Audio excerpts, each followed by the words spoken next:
So Guerra takes the first one, but signs from Sherna NG that she is coming into some form now in this final.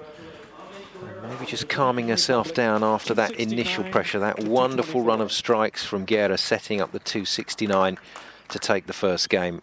And the defending champion, well, don't celebrate yet, oh mate. You've still got another one to win, but she's on her way to make it 3 in a row.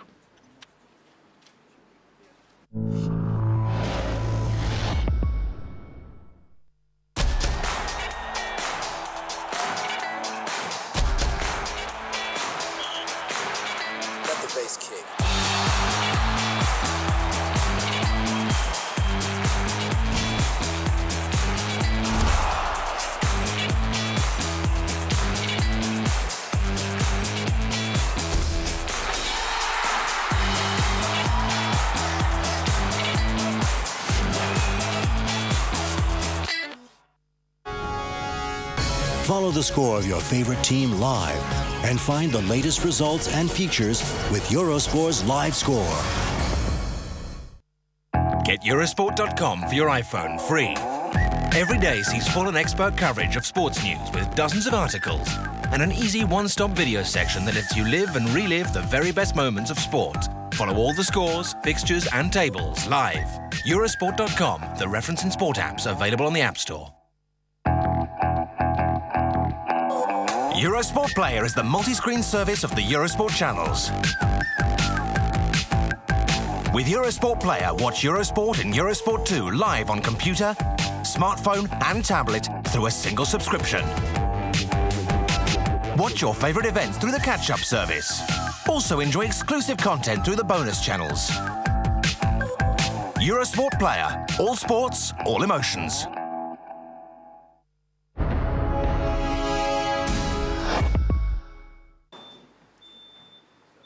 Welcome back to the women's final here at the 2012 QubicaAMF World Cup in Wroclaw in Poland.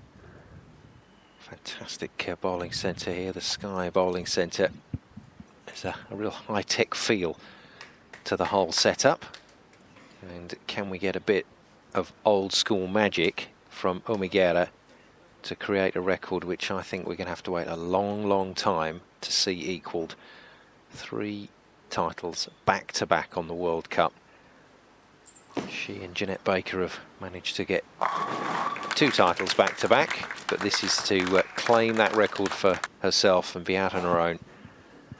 But this is the woman that could spoil the party, Sherna NG, and certainly Cass Edwards was showing some signs towards the end of that first game, which she lost, that she got her act together with those 4 strikes, but I'm afraid those signs now look to be over. Yeah, it must be a bit frustrating for not only for Sherna but also for Remy Ong there in the red shirt, the former world champion from Singapore and her coach for the tournament. When she strikes, she looks good. When she's out of the pocket, just doesn't mix up very much, does it? So she starts with a spare. What has she got to do? Well, first of all, she's got to stop Umi from striking, which is obvious, and then she's got to start throwing a few herself. And I'm not talking 2s and 3s, I'm talking 4s, 5s and 6 in a row. And that's the starter. Yeah, I think you're right, Cass. It does feel like she's got to throw a big block here. Whereas Umi really just needs to try and stay on track. I just worry a little bit sometimes that, you know, Guerra does get very emotional, and she was punching the air at the end of that first game, and this job is not done. Yeah, it's as you say, it's an emotional thing. It's an excitement type thing, but she's so cool when she's not showing us her body language. She knows exactly what she's doing on this lanes, and she has been all week. So I'm sure she's very, very confident. So she won in 2010 and 2011. She was 5th in 2006 and 7th in 2007. So this is the 5th time that she's qualified for the World Cup from the Dominican Republic. And as you mentioned earlier, Simon, you don't get invited back if you win. You have to re-qualify through your own Bowling Federation country tournament. And that whole Caribbean zone has some quality players. So she's not just playing in tournaments on her own, she's got a real battle on her hands to get through. And the same can be said of the likes of Singapore and Malaysia and that whole Pacific Rim zone. That really is a hotbed of talent, and that's why Shayna NG is such a good player. Maybe not a household name yet, but certainly has the quality to cause Guerra problems, and just needs to find that area on the lane that she played so well against Kirsten Penny. She's no stranger to bowling on television. She's plays the Asian Tour, and as fact, believe it or not, she's had a televised 300 game back in 2010 and during the Asian Games. Shot the magic 12 in a row in the final on TV, so they don't come along every day. We'll move back on. The bowlers in Singapore are extremely well known. They are household names in their own country, treated as superstars, and do produce results at a consistently high level on the international stage. Now, Guerra, for the first time since that opening frame of this final, with a slightly more nervous expression on her face. I think we'll see a little bit of emotion coming through if she can string a few more together. God, those slaps must hurt.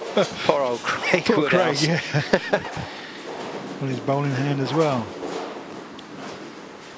So we're up to the halfway stage already, and it's pretty even.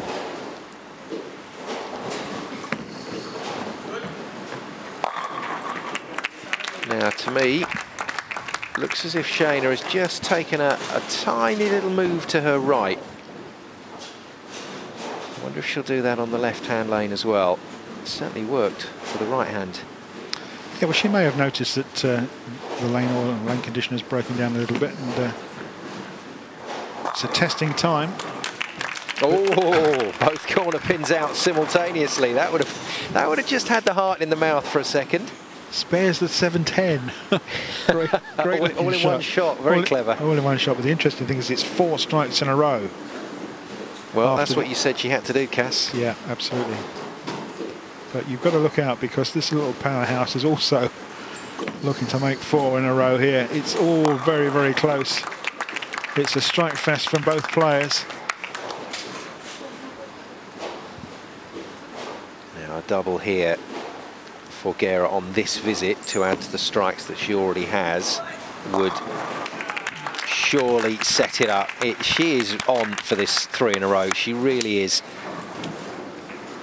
Well, that actually makes 5 strikes in a row, and she's going to, if she can strike off, she's got a 280 game, and that's going to be difficult to beat. But if NG strikes off, she's going to be 290. That would be just ludicrous scores. But befitting of a World Cup final. This is what the fans have come to see. You want a high-scoring contest, but ideally you want a close contest as well. And that's what these two are producing in Game 2. And Guerra, I'm sure, trying to keep some of those thoughts at bay, has to just concentrate on the job in hand rather than the prize at the end of this. Brilliant. This is very, very good from NG in Game 2. Fantastic. That's 7 in a row. So pressure must be on Umi Guerra now. She must realise, well, this girl can strike as much as I can. So anything that's not a strike, well, scores can be going backwards. So every ball is an important ball.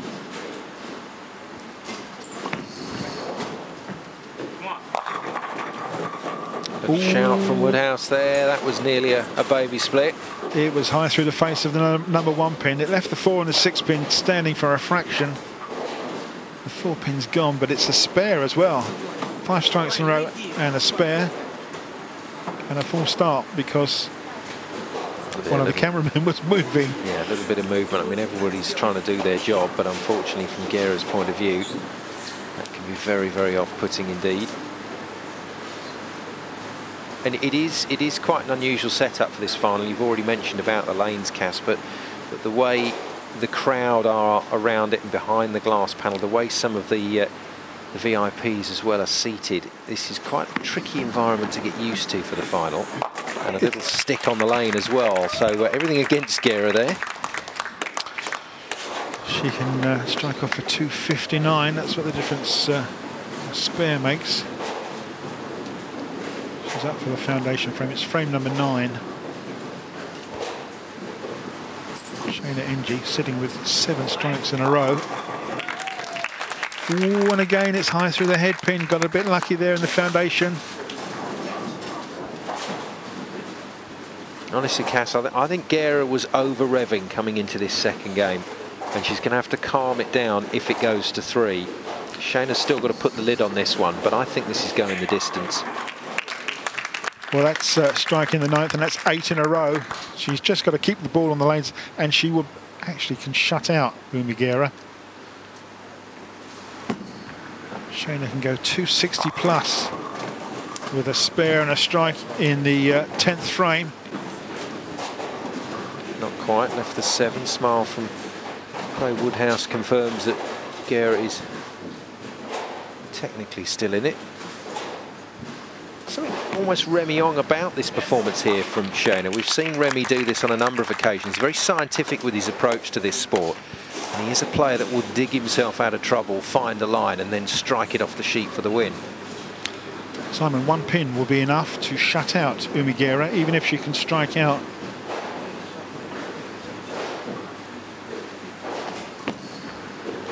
It's not going to go in the channel. She's going to hit some pins and take 8. That'll do. And she will score 267, which is a really good game. And it's going to be enough to tie this one up at 1-all, no matter what Umi can do.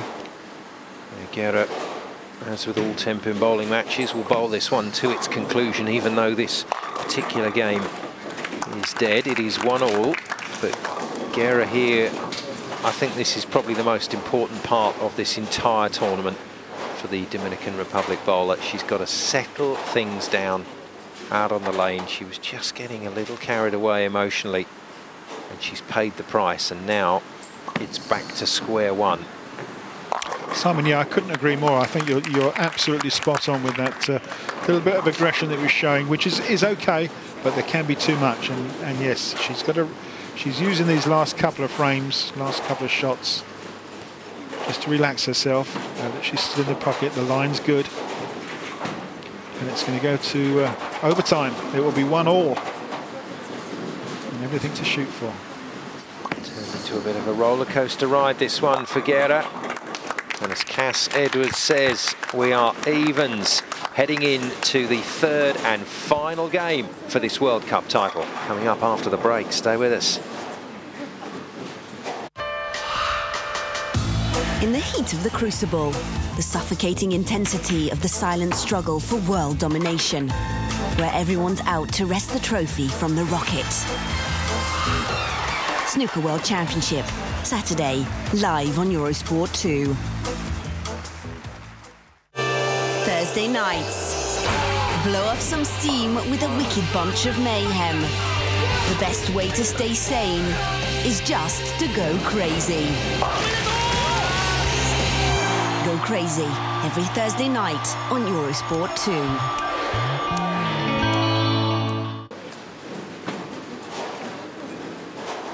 Welcome back to the Women's World Cup final here at the 2012 QubicaAMF Blue Ribbon event. Shayna Ng has got a real chance here to spoil what would have been one of the biggest parties that we've ever seen in 10-pin bowling for Umi Guerra if she could have put together 3 back-to-back World Cup victories. But this one really is on a knife edge. 3rd and final game. The winner of this one wins the trophy. Who's your money on, Cass?